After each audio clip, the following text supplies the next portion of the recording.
World War II, as remembered today, was defined by two primary sides, the Axis and the Allies. Nations aligned broadly along ideological, economic, and strategic lines, creating a conflict that reshaped the modern world. Yet history is fragile, and a few altered decisions could have fractured this binary struggle into something far more complex. Imagine a world where the great powers did not divide neatly into two camps. Instead, the conflict splintered into three competing blocks, each distrustful of the others, each pursuing its own vision of global order. In this timeline, cooperation is temporary, betrayal is inevitable, and victory is uncertain for all. This documentary explores a hypothetical yet plausible scenario, World War II as a three-way war. A world where Nazi Germany, the Western Allies, and the Soviet-Japanese Axis each fought not only their enemies, but also their uneasy rivals. The result is a far more chaotic, destructive, and unpredictable global conflict. Through military strategy, political intrigue, civilian experience, and technological escalation, we will examine how a three-way war could have unfolded. This is not a story of clear good and evil, but one of fractured alliances, shifting loyalties, and a world pushed to the edge by total mistrust. The seeds of a three-way war were already present before the first shots were fired. Ideological hostility between Nazi Germany and the Soviet Union was masked only temporarily by convenience. Likewise, Western distrust of both totalitarian regimes ran deep, even during moments of cooperation. In this alternate timeline, the Molotov-Ribbentrop Pact collapses far earlier than expected. Mutual suspicion, border clashes, and intelligence leaks convince both Berlin and Moscow that cooperation is unsustainable. By late 1940, both sides begin preparing for war, not secretly, but openly. At the same time, the Western Allies refuse full cooperation with the Soviet Union. Britain and France, wary of communist expansion, maintain limited engagement while strengthening defenses across Europe and their colonial empires. The idea of a united anti-Axis front never fully materializes. Japan, observing the growing fractures, pursues its own path. Instead of aligning firmly with Germany, Tokyo sees opportunity in a divided world. Japanese leadership envisions a Pacific Asian bloc independent of both European fascism and Western capitalism. By 1941, the global balance has shattered. Three rival power blocs emerge: the Axis core, Nazi Germany, and its European partners; the Western coalition, Britain, France, and later the United States; the Eastern Pact, the Soviet Union and Imperial Japan. Each bloc prepares not just for victory, but for survival against two potential enemies. This fracture transforms the war's nature entirely. Strategy becomes defensive as much as offensive. Trust is non-existent. Every advance risks exposing a flank to a third enemy. World War II is no longer a clash of sides. It is a global free-for-all. Europe becomes the epicenter of chaos in a three-way world war. Unlike the historical two-sided struggle, every major front now risks exposure to a third enemy.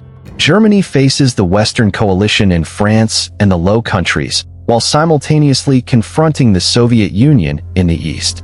Every division moved west weakens the Eastern line, and every Eastern offensive risks Allied breakthroughs in the West. France does not fall quickly in this timeline. With Germany forced to retain massive forces along the eastern border, the Blitzkrieg loses its decisive momentum. The Western Front stabilizes into a grinding war of attrition stretching from Belgium to the Alps, echoing the trench warfare of World War I. Meanwhile, the Eastern Front erupts earlier and more violently. Stalin, distrustful of both Berlin and London, launches preemptive offensives into Eastern Europe. Poland becomes a shattered battleground claimed by no one, its cities destroyed repeatedly as control changes hands. Smaller European nations face impossible choices. Countries like Hungary, Romania, and Finland attempt neutrality, but are rapidly pulled apart by competing pressures. Alliances shift constantly, and governments collapse as populations endure occupation by multiple foreign armies in succession. Britain becomes Europe's strategic anchor for the Western coalition. With no unified enemy, the Royal Air Force fights on multiple fronts, intercepting German bombers while guarding against potential Soviet air incursions. London reinforces coastal defenses, uncertain which power might strike next. Southern Europe descends into instability. Italy wavers between alliances, exploiting chaos to pursue territorial gains while avoiding full commitment. The Balkans fracture into proxy battlefields where German, Soviet, and Western-backed forces clash indirectly. Spain and Turkey become critical geopolitical prizes. Their neutrality is tested through espionage, economic pressure, and covert operations. Control of the Mediterranean depends not on conquest, but influence and intelligence dominance. Civilian life across Europe collapses under the weight of uncertainty. Air raids come from different directions, propaganda contradicts itself, and trust in any occupying authority erodes. Survival replaces ideology as the dominant human instinct. By 1942, Europe is no longer a continent fighting a war. It is a battlefield without rules. Every victory is temporary, every alliance fragile. The three-way conflict ensures that no power can dominate without exposing itself to destruction from another direction. The Pacific Theater, already immense in real history, becomes the most unstable and unpredictable arena in a three-way world war. Unlike a binary struggle, every strategic move in Asia and the Pacific risks provoking two rival powers at once. Imperial Japan, the United States-led Western coalition, and the Soviet Union all pursue overlapping ambitions, creating a constant state of tension without clear front lines. Japan enters the war burdened by strategic paranoia.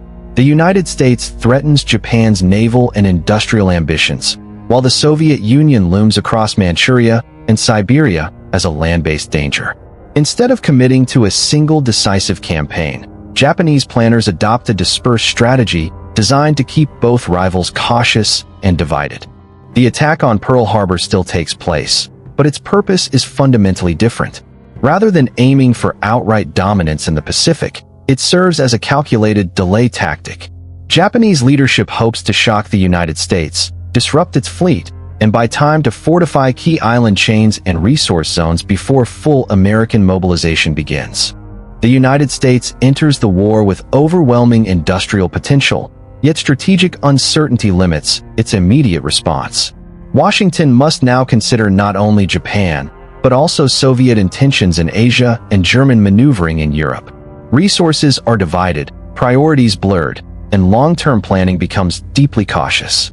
China becomes the most tragic battlefield of the three-way war. Nationalist forces, communist guerrillas, Japanese occupiers, and covert Soviet operatives all clash simultaneously. Cities change hands repeatedly, infrastructure collapses, and civilian suffering reaches catastrophic levels as no faction can secure lasting control. Southeast Asia turns into a resource war without rules. Oil fields in the Dutch East Indies, rubber plantations in Malaya, and shipping lanes through the South China Sea are seized, sabotaged, and retaken repeatedly. Japanese forces expand aggressively, but Western counterattacks and Soviet-backed insurgencies prevent consolidation. Naval warfare defines the Pacific conflict. Carrier battles occur frequently, yet unlike real history, they are often inconclusive. Commanders hesitate to commit fully, knowing that victory against one fleet could leave them vulnerable to intervention by a third power emerging from another direction. Australia and India emerge as critical strategic anchors for the Western coalition.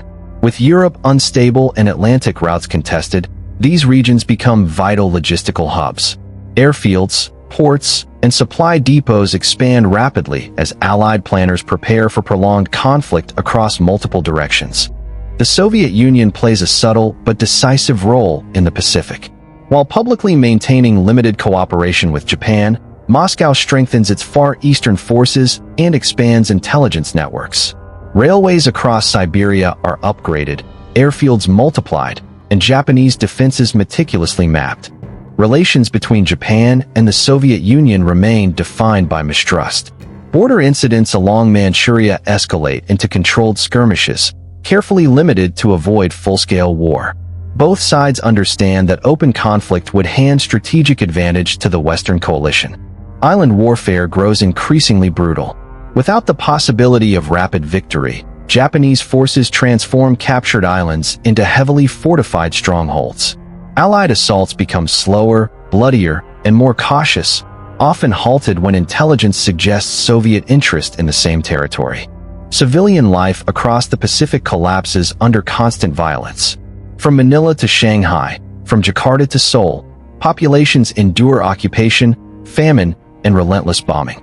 Loyalties fracture as survival overrides ideology, and resistance movements multiply without unified leadership. Technological development accelerates unevenly. Radar networks spread across islands, submarine warfare intensifies, and early guided weapons appear sooner than in real history. Yet every innovation is guarded jealously, feared as much by potential allies as by enemies. By 1944, exhaustion grips all sides. Japan remains overstretched but defiant. The United States grows stronger, yet increasingly cautious. The Soviet Union waits patiently, prepared to exploit collapse wherever it appears first. The Pacific without certainty becomes the defining theater of the three-way war. It is not a struggle for conquest, but for endurance. Every nation fights not to win decisively, but to avoid becoming the first to fall. In a three-way World War II, ideology no longer forms clear camps of allies and enemies. Instead, fascism, liberal democracy, and communism collide simultaneously, each claiming moral legitimacy while fearing encirclement by the other two. The war becomes not only a struggle for territory, but a battle over how humanity itself should be organized. Nazi Germany frames itself as the defender of Europe against both Western capitalism and Soviet communism. Propaganda emphasizes racial destiny, order, and survival in a hostile world. Yet fighting on two ideological fronts strains the regime's narrative, as Germans are asked to fear enemies who are also enemies of each other. The Western coalition, Britain, France, and later the United States, presents itself as the last bastion of democratic freedom.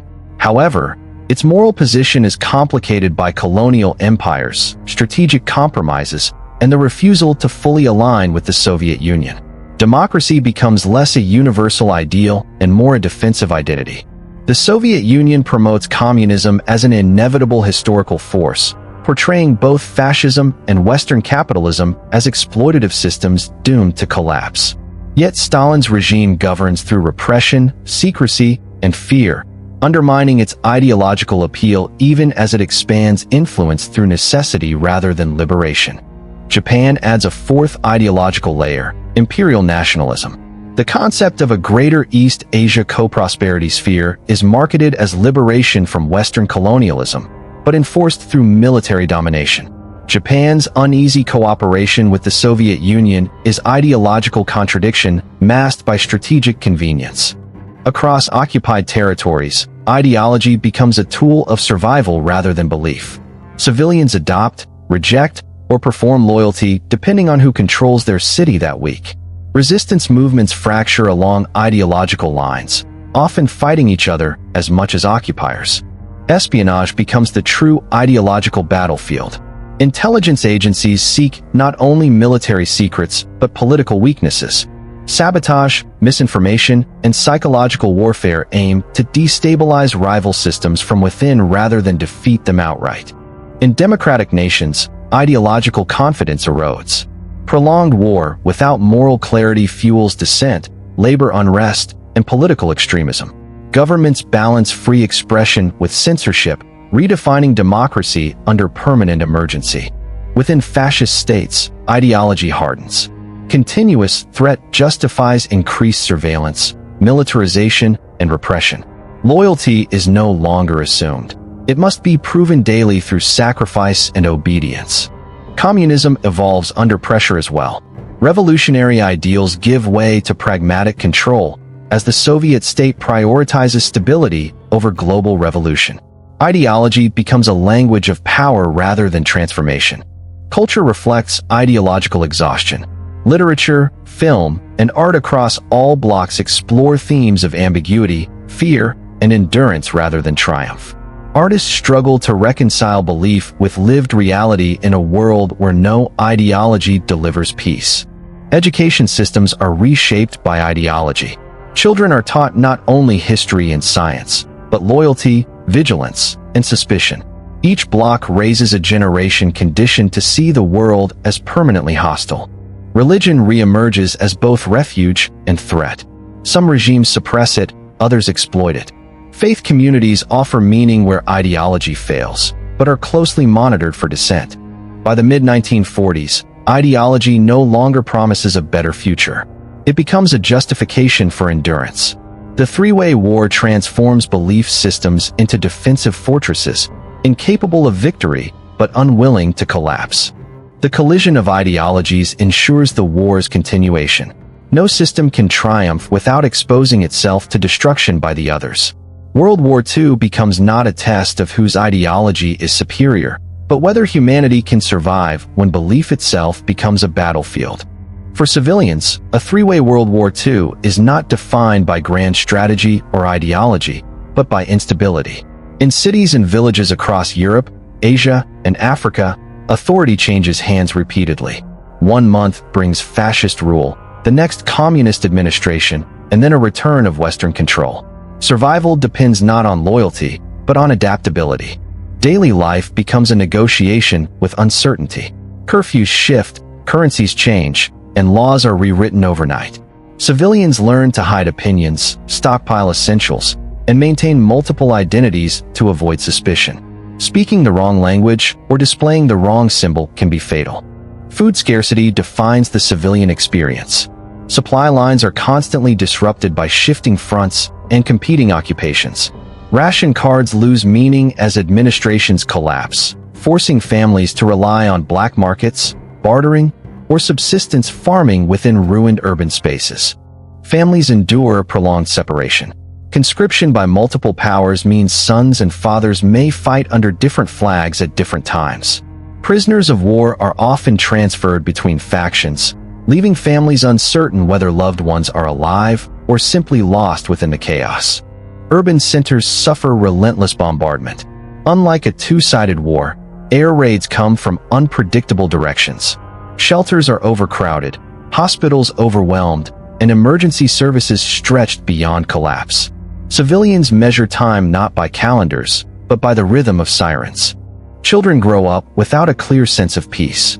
Education continues sporadically in basements and ruined buildings, emphasizing survival skills and ideological caution. Play is shaped by war, and normal childhood disappears into constant alertness. Women shoulder expanded responsibilities. They become workers, caregivers, smugglers, and community organizers. In many regions, women form the backbone of informal economies and resistance networks, sustaining life where formal institutions fail. Refugee movements reach unprecedented scale. Civilians flee not just advancing armies, but uncertainty itself. Borders lose meaning as people move continuously, seeking temporary safety rather than permanent refuge. Psychological trauma becomes widespread and normalized.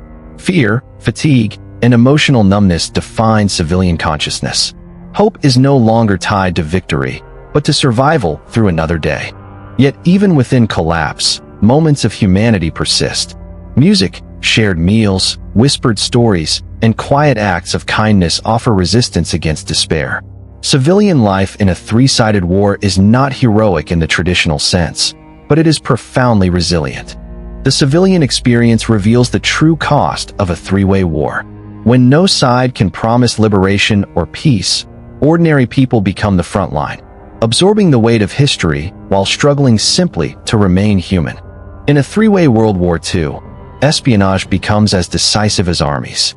With no stable alliance system, every nation assumes that today's partner may become tomorrow's enemy.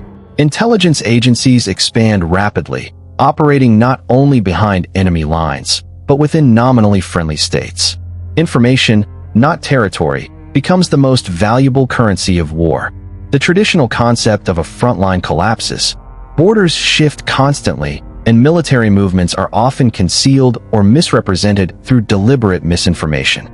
Entire offensives are launched not to win ground, but to expose enemy intentions or provoke reactions from a third rival. Victory is measured in confusion rather than conquest. Spies operate in unprecedented numbers.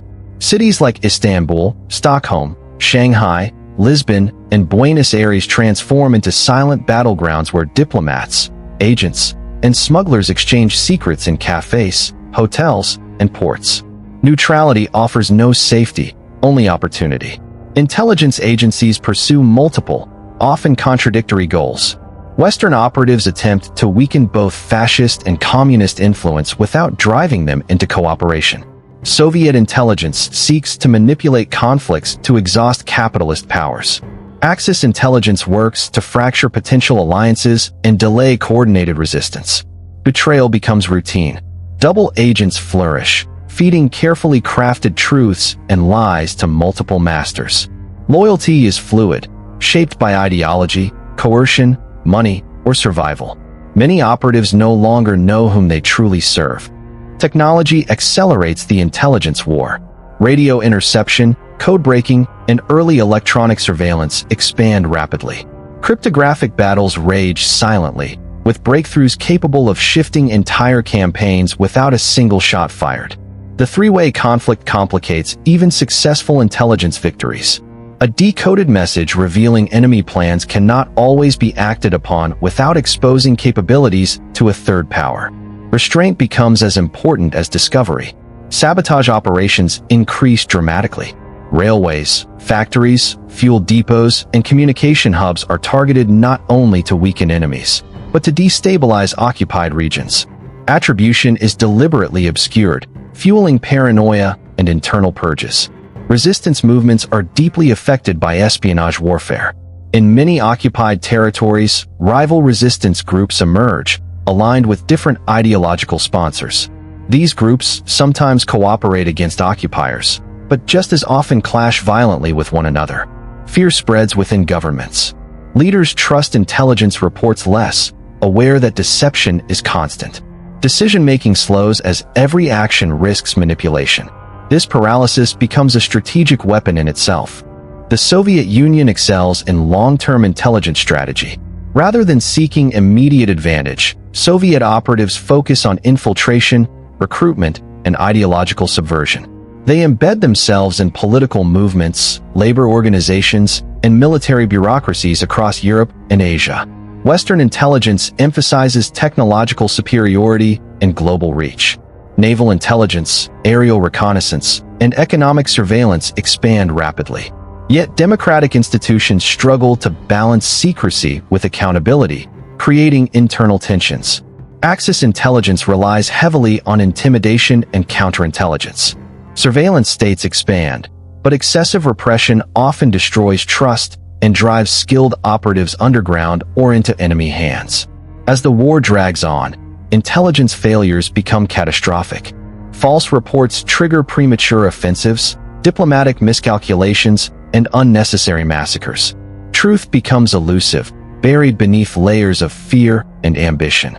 Civilians are increasingly drawn into the intelligence war.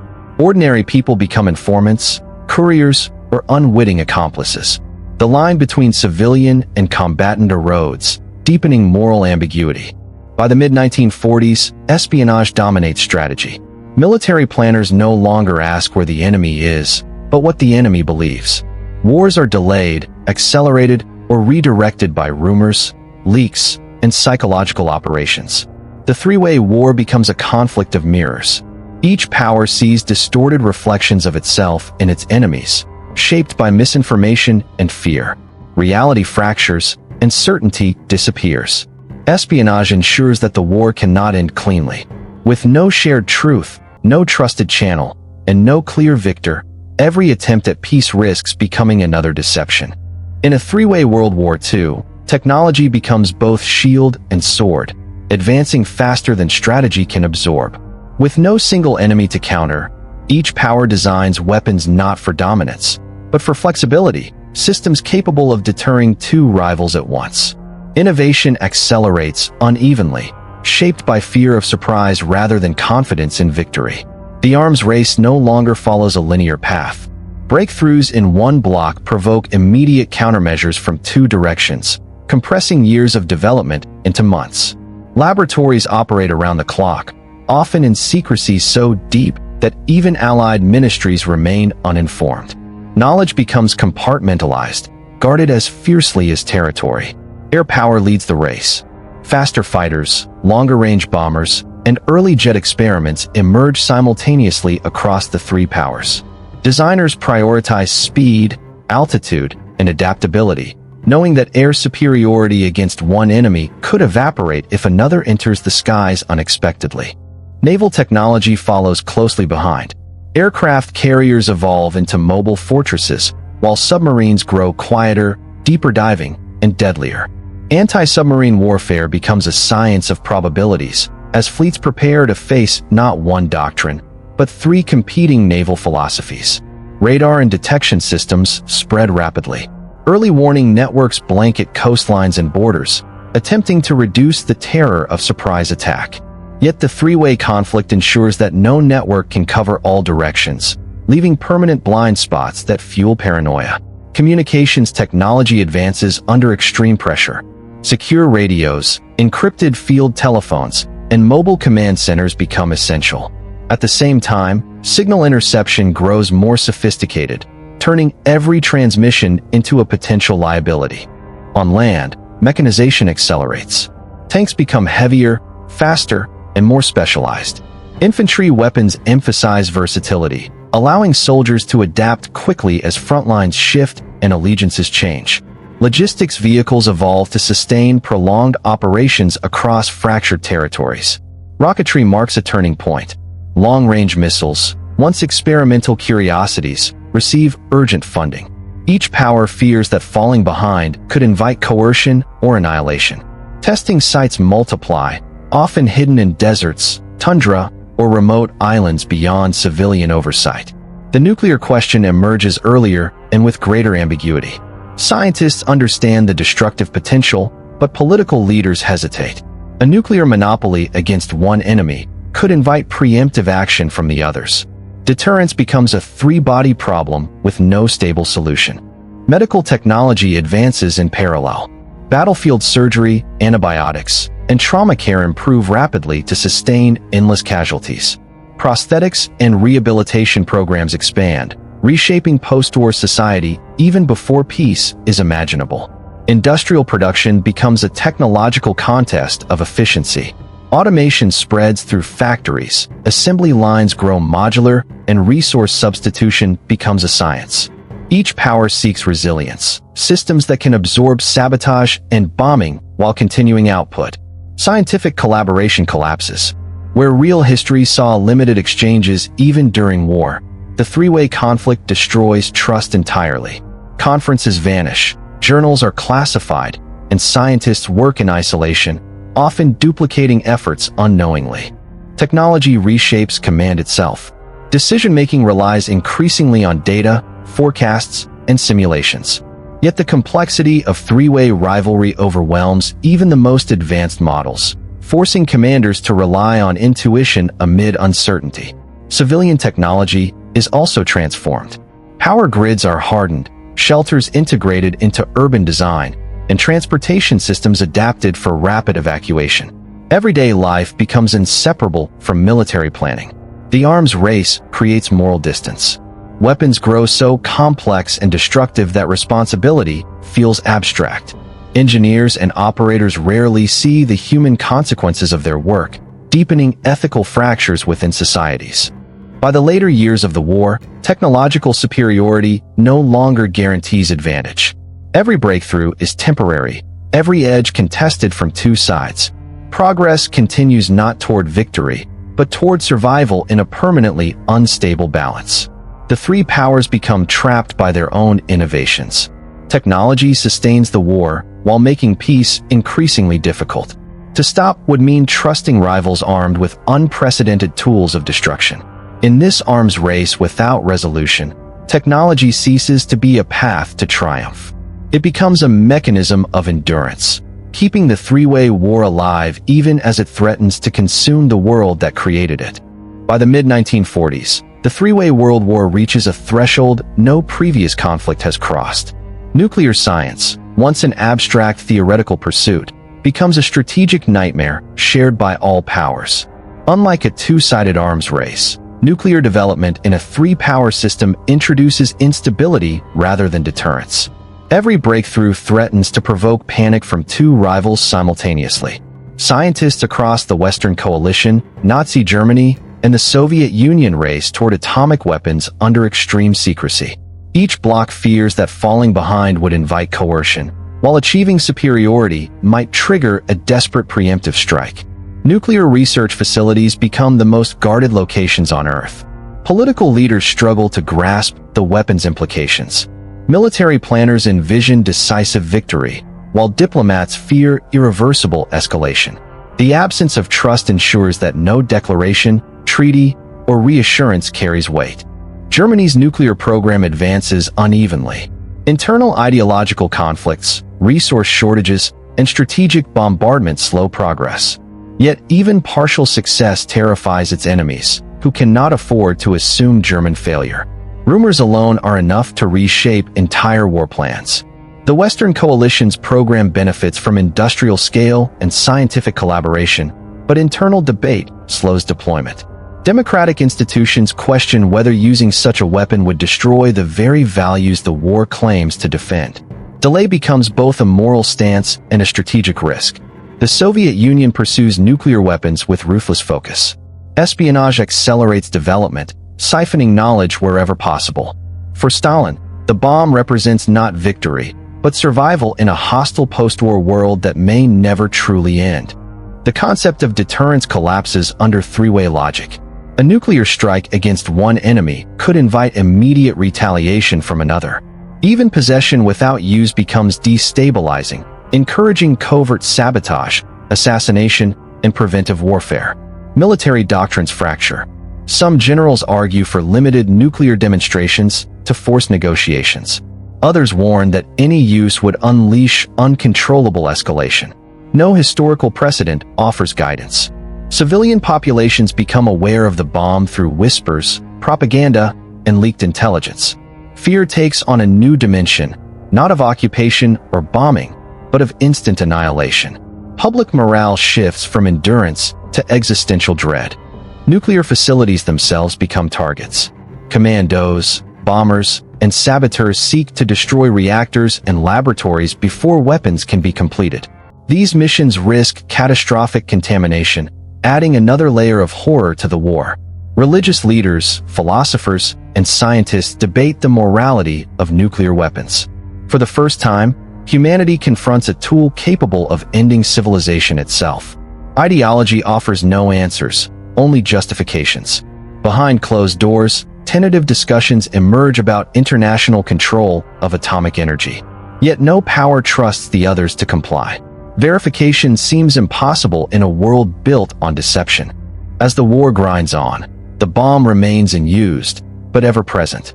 Its shadow shapes every major decision. Campaigns are delayed, alliances avoided, and offensives aborted due to nuclear uncertainty.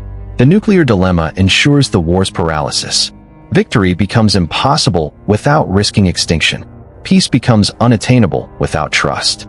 World War II, once a conflict of armies and ideologies, transforms into a standoff with reality itself. Humanity stands at the edge of a future it has created, but cannot control.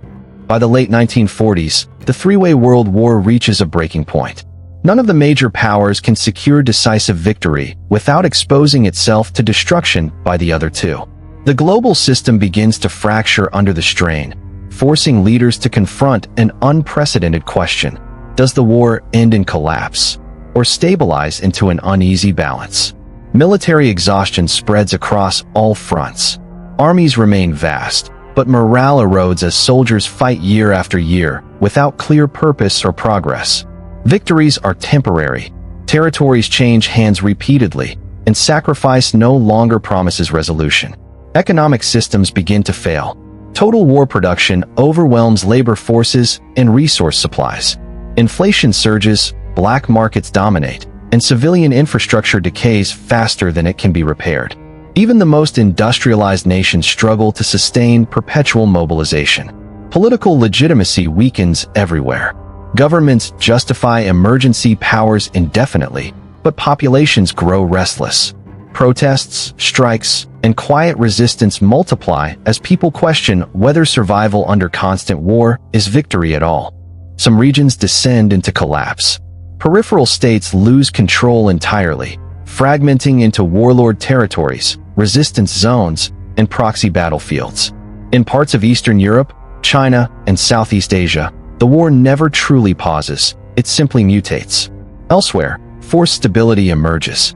Frontlines freeze not because of peace treaties, but because advancing further is too dangerous. Demilitarized zones form informally, patrolled by suspicion rather than agreement. Diplomacy resumes in shadows. Backchannel talks, economic exchanges, and tacit non-aggression understandings develop between rivals who publicly deny cooperation. Peace becomes a process of avoidance rather than reconciliation. The concept of spheres of influence hardens. Each power tolerates rival dominance in certain regions in exchange for restraint elsewhere. This balance is not moral or legal. It is transactional, born of fear. Military doctrines shift toward defense and deterrence. Fortifications replace offensives. Intelligence monitoring becomes constant. War planning focuses on preventing escalation rather than achieving breakthrough. Nuclear weapons, though still unused, become the ultimate stabilizer. Their mere existence discourages total collapse while preventing decisive action. The world enters a permanent state of suspended catastrophe. Culturally, societies adapt to endless tension. War becomes normalized, woven into education, media, and identity. Generations grow up knowing nothing else, shaping a civilization defined by vigilance. Technological progress slows and distorts. Innovation prioritizes control, surveillance, and defense over prosperity. Humanity advances sideways, not forward. A fragile global balance emerges, not through unity, but mutual exhaustion. No side trusts the others, yet none dares to force an ending. Collapse is avoided, but peace remains unreachable. This forced balance reshapes history. Instead of a post-war order built on victory and reconstruction, the world enters an era of permanent competition, frozen conflict, and ideological stalemate. World War II does not truly end. It transforms into a global condition rather than an event. In this alternate history, World War II does not conclude with surrender documents, victory parades, or a clear moral reckoning. Instead, it dissolves into a prolonged condition of global tension, exhaustion, and unresolved conflict. The absence of a decisive end reshapes humanity's trajectory more profoundly than any single battle ever could. The three-way war destroys the idea of closure. Nations do not rebuild with optimism, but fortify with suspicion. Borders harden, societies militarize permanently, and diplomacy becomes an exercise in damage control rather than cooperation. Peace is no longer a destination.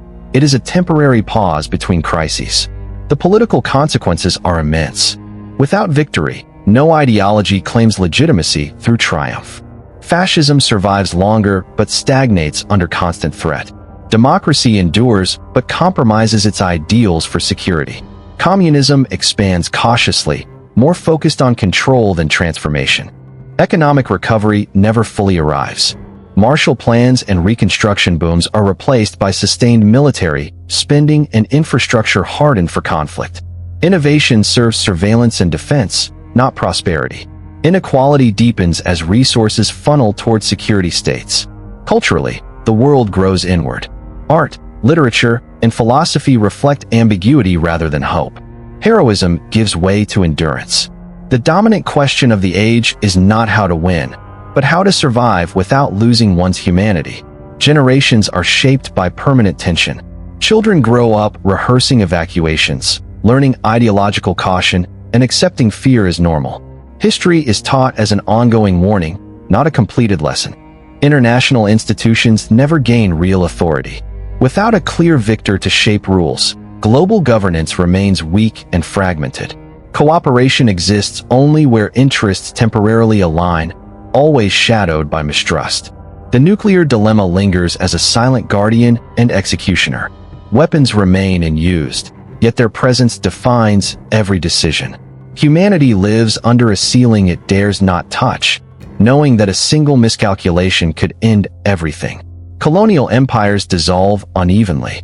Some regions gain independence through exhaustion, others fall into proxy conflicts that never end.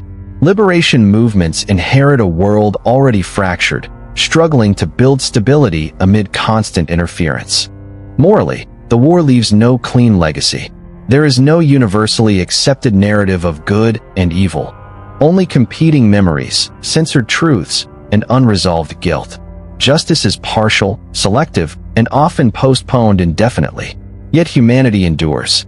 Even in a world that never truly recovers, people adapt. Communities form, families persist, and moments of kindness survive within hardened systems. The human capacity for resilience proves stronger than ideology or fear. The greatest tragedy of this three-way world war is not destruction alone, but stagnation. A world trapped between collapse and balance loses the freedom to imagine something better. Progress slows, not from lack of ability, but from lack of trust. In the end, this alternate World War II teaches a sobering lesson.